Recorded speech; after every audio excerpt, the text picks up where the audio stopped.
Halo, senang sekali Anda kembali bersama kami ya untuk melanjutkan penjelajahan buku Solve It karya Dietmar Sternat.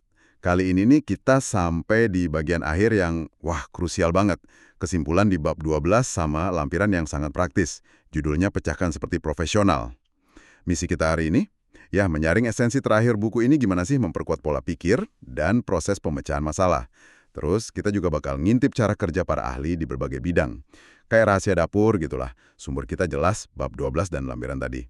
Oke deh, mari kita gali lebih dalam yuk. Betul sekali.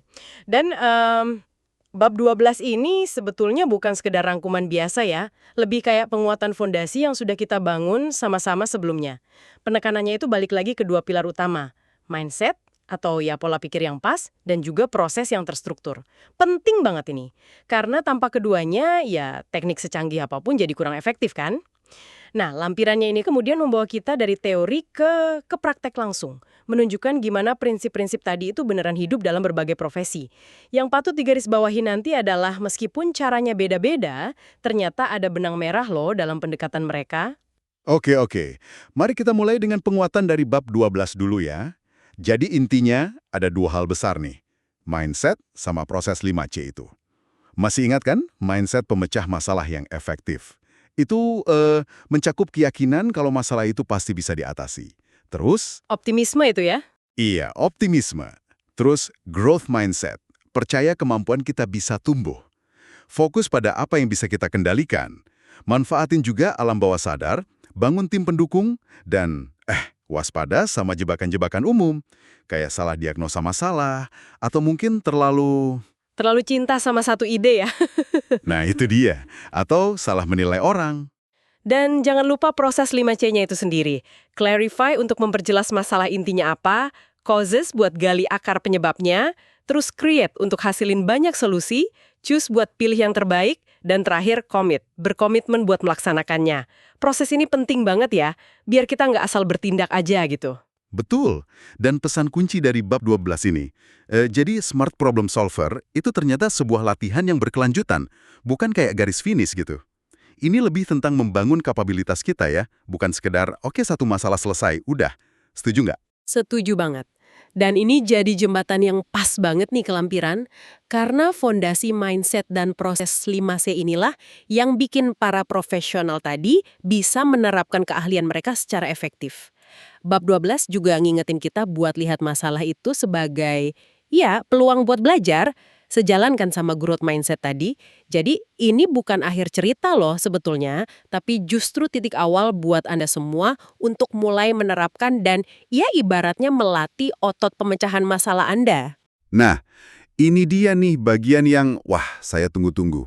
Mari kita lihat gimana para profesional, orang-orang yang emang dibayar untuk mencahin masalah, itu melakukannya. Lampiran ini kayak kumpulan studi kasus mini yang inspiratif banget. Persis. Coba deh nanti perhatikan di balik keragaman pendekatan mereka, itu bakal kelihatan pola strukturnya, analisisnya yang mendalam, sama orientasinya ke hasil. Kita bakal lihat gimana prinsip mindset dan proses 5C tadi, entah mereka sadari atau enggak, itu termanifestasi dalam kerja mereka. Kita mulai dari dunia sains dulu kali ya. Boleh. Pendekatan ilmuwan itu kan terkenal sangat metodis ya. Mereka mulai dengan pertanyaan riset yang tajam gitu. Terus, tinjau apa yang udah diketahui, state of the art-nya gimana. Baru deh merumuskan hipotesis, dugaan terpelajar yang bisa diuji beneran, bukan sekedar opini. Contoh di buku itu kan, mahasiswa yang minum alkohol malam sebelum ujian cenderung dapat nilai lebih buruk. Nah, hipotesis kayak gini kan perlu data buat dibuktikan, atau malah disanggah. Iya, dan yang krusial di sini itu objektivitasnya. Ilmuwan itu nggak boleh jatuh cinta sama hipotesisnya sendiri. Mereka harus cari bukti, bahkan bukti yang mungkin bisa ya menggugurkan teori mereka. Variabel kontrol juga penting banget buat mastiin kesimpulannya valid. Kayak kata Stephen Hawking itu loh, teori itu sifatnya sementara, selalu bisa dipatahkan sama bukti baru. Ini nunjukin keterbukaan yang radikal banget ya terhadap kemungkinan kita salah.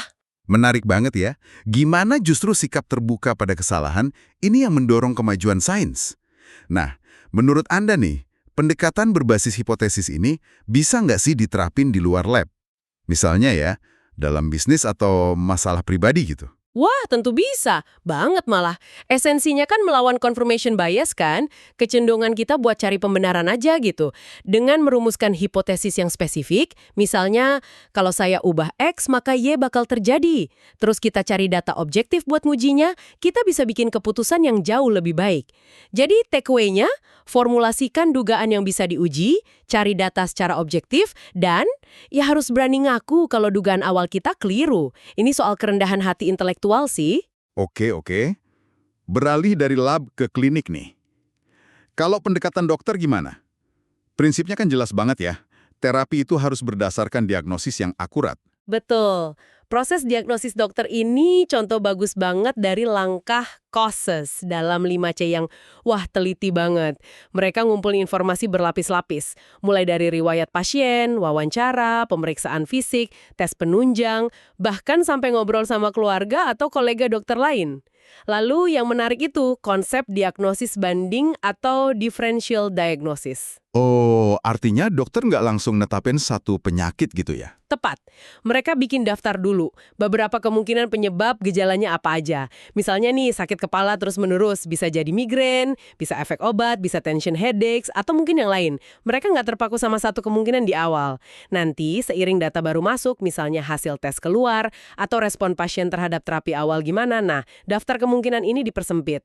Ini prosesnya iteratif gitu, buat mengurangi ketidakpastian. Ahil kan? Tapi mengurangi ketidakpastian sampai cukup aja buat ambil tindakan yang optimal. Persis. Ini pelajaran berharga banget loh. Jadi, pas kita hadapi masalah yang punya banyak kemungkinan penyebab, jangan buru-buru nyimpulin. Buat aja beberapa hipotesis awal, terus kumpulin informasi secara sistematis buat nyaring mana yang paling mungkin. Hindari diagnosis prematur, gitu istilahnya. Oke, dari diagnosis klinis, kita lompat agak jauh nih, ke dunia desain dengan design thinking. Pendekatan ini kan populer banget ya, terutama dari IDEO sama Stanford D-School. Intinya apa sih? Ya, design thinking itu sebuah proses yang berpusat banget pada manusia, dan sifatnya iteratif. Siklusnya sering digambarin dalam 5 tahap gitu. Empathize, Empati ya? betul, berempati sama pengguna. Terus, define, merumuskan masalah dari sudut pandang si pengguna. Lalu, ideate, menghasilkan banyak banget ide solusi. Kemudian, prototype, bikin versi awal solusi yang cepat dan murah aja. Dan terakhir, tes, menguji prototype itu ke pengguna beneran. Wah, jadi kuncinya dimulai dari empati yang mendalam ke pengguna ya? Bukan dari asumsi kita sendiri gitu. Benar sekali. Itu penting banget. Terus, aspek prototype sama tes itu juga krusial. Tujuannya bukan bikin produk sempurna di awal loh, tapi bikin sesuatu yang cukup nyata aja buat bisa dapat umpan balik cepat. Bisa cuma sketsa, model dari kardus, atau mock-up digital sederhana gitu. Nah, umpan balik dari pengujian ini dipakai buat perbaiki ide, atau bahkan bisa balik lagi ke tahap sebelumnya kalau ternyata, pemahaman masalahnya kurang pas. Jadinya sifatnya sangat iteratif ya, bolak-balik antar tahapan gitu berdasarkan pembelajaran. Filosofinya jadi kayak gagal cepat, gagal murah buat belajar ya. Persis. Ini kontras banget kan sama pendekatan yang nyoba sempurna di awal, tapi baru tahu gagalnya di akhir, pas udah keluar banyak biaya. Nilai dari feedback loop yang cepat ini tinggi banget. Jadi pesan utamanya, bangun solusi itu bertahap, libatkan pengguna secara aktif, dan pakai tiap iterasi sebagai kesempatan belajar dan nyempurnain. Ini kayak percakapan terus-menerus antara kita, solusi, dan penggunanya. Pendekatan yang dinamis banget ya kedengarannya. Nah, sekarang gimana kalau kita lihat para konsultan manajemen? Misalnya McKinsey gitu. Mereka kan dikenal pendekatannya sangat terstruktur. Ya, konsultan itu sering banget dihadapkan sama masalah bisnis yang, wah, kompleks. Jadi mereka butuh banget kerangka kerja yang jelas. Salah satu model 7 langkah yang disebut di buku itu define, perjelas dulu masalahnya apa, terus disaggregate, pecah masalah jadi bagian-bagian kecil, plus bikin hipotesis awal, lalu prioritize, fokus ke isu yang dampaknya paling tinggi, create work plan, bikin rencana kerja yang detail, gather and analyze data, kumpulin dan analisis datanya, kemudian synthesize findings, rangkum temuan-temuan kuncinya, dan terakhir, communicate, sajikan dalam bentuk narasi yang meyakinkan. Dua langkah yang kayaknya menarik banget buat disorot itu disaggregate sama prioritize.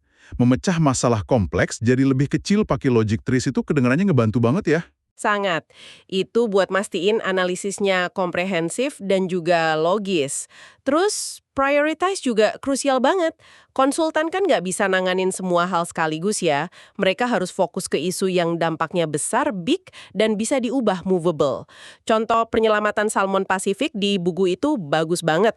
Kondisi laut memang dampaknya besar, tapi kan susah diubah sama satu yayasan aja. Jadi fokusnya dialihkan ke perbaikan habitat sama penangkapan ikan, faktor-faktor yang besar dan bisa digerakkan oleh mereka. Tapi analisis yang hebat aja kan nggak cukup ya. Komunikasi temuannya juga jadi kunci nih kayaknya. Tepat sekali. Konsultan yang handal itu sebetulnya juga storyteller yang bagus.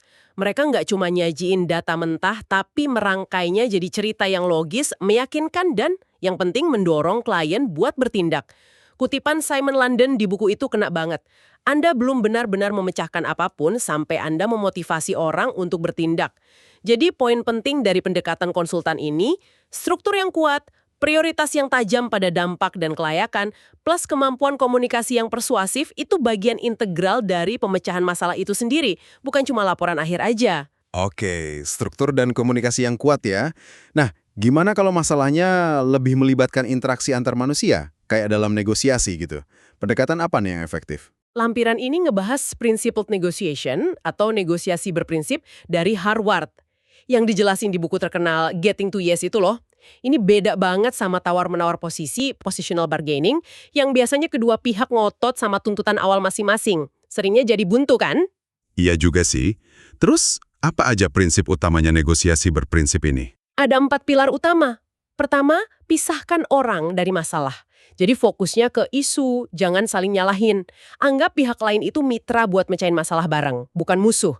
Kedua, fokus pada kepentingan, interests, bukan positions.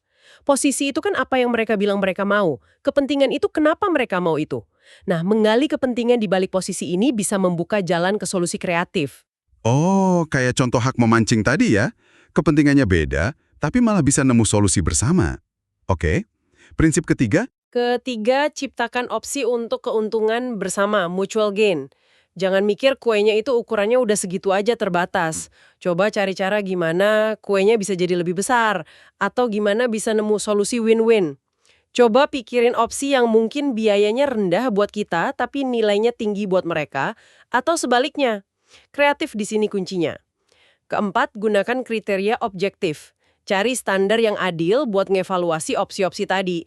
Misalnya harga pasar, standar industri, hukum yang berlaku, atau pendapat ahli. Ini biar nggak jadi adu keras kepala aja.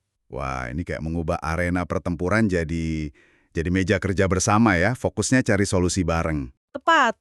Pergeseran mindset dari menang kalah ke pemecahan masalah bersama ini kuat banget dampaknya. Terutama buat konflik interpersonal atau di dalam organisasi. Intisarinya, coba pahami akar kebutuhan semua pihak, kembangin pilihan-pilihan kreatif yang saling untungin, dan pakai patokan yang adil buat mencapai kesepakatan. Sip-sip. Nah, pendekatan terakhir nih di lampiran, yaitu sebagai seorang coach atau pelatih. Ini agak beda ya pendekatannya. Fokusnya kan bukan ngasih solusi langsung. Benar. Seorang coach itu tugasnya justru membantu orang lain buat nemuin solusi mereka sendiri. Caranya bukan dengan ngasih nasihat langsung, tapi dengan ngajuin pertanyaan-pertanyaan yang kuat yang bisa memandu proses berpikir si klien. Model yang sering dipakai itu BRO. Goal, tujuannya apa yang mau dicapai? Reality, realitas situasi saat ini gimana? Options, pilihan atau kemungkinan solusinya apa aja? Dan well, keinginan atau komitmen buat bertindak. Oh, jadi coach itu kayak pemandu jalan pikiran gitu ya? Pakai pertanyaan-pertanyaan macam apa tuh contohnya? Ya, misalnya untuk goal, pertanyaannya bisa kayak, apa persisnya sih yang ingin Anda raih?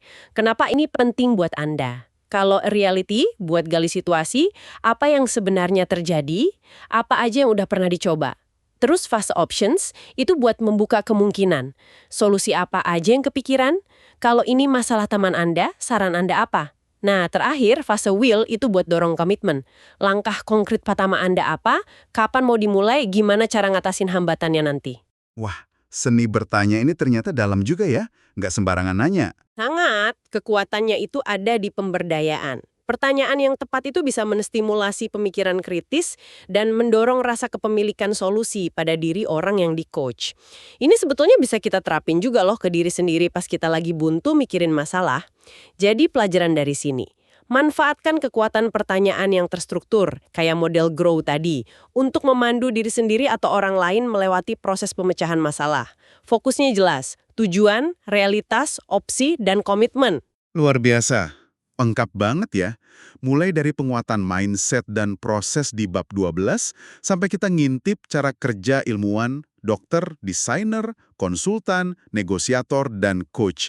Ternyata ya, meskipun gayanya beda-beda, intinya tuh balik lagi ke kombinasi antara mindset yang adaptif sama proses yang terstruktur. Betul, dan juga kemauan buat terus belajar dan mengadaptasi pendekatan kita. Nah sekarang Anda semua punya toolbox yang lebih kaya nih. Ingat aja, mecahin masalah itu keterampilan kok, bisa diasah. Jadi, ya, apa artinya semua ini buat Anda? Semoga penjelajahan kita bareng-bareng ini ngasih inspirasi ya, buat nyoba pendekatan baru, buat melatih otot problem solving Anda, dan ngelihat tantangan itu sebagai, ya, batu loncatan lah. Terima kasih banyak ya sudah menyimak. Iya, dan mungkin sebagai penutup nih ya, coba deh renungkan sebentar. Dari berbagai gaya profesional tadi, objektivitasnya ilmuwan, diagnosisnya dokter, empati desainer, strukturnya konsultan, kemitraan negosiator, sama pertanyaan si coach, kira-kira mana sih yang paling nyambung sama cara berpikir Anda sekarang? Atau adakah elemen dari gaya lain yang kayaknya bisa Anda pinjam buat memperkaya pendekatan Anda sendiri? Siapa tahu kan, solusi yang paling elegan itu justru lahir dari kemampuan kita buat pakai kombinasi lensa yang berbeda saat hadapi masalah. Kayak kata Lao Tse, perjalanan ribuan mil dimulai dengan satu langkah. Nah, langkah kecil apa nih yang bisa Anda ambil hari ini?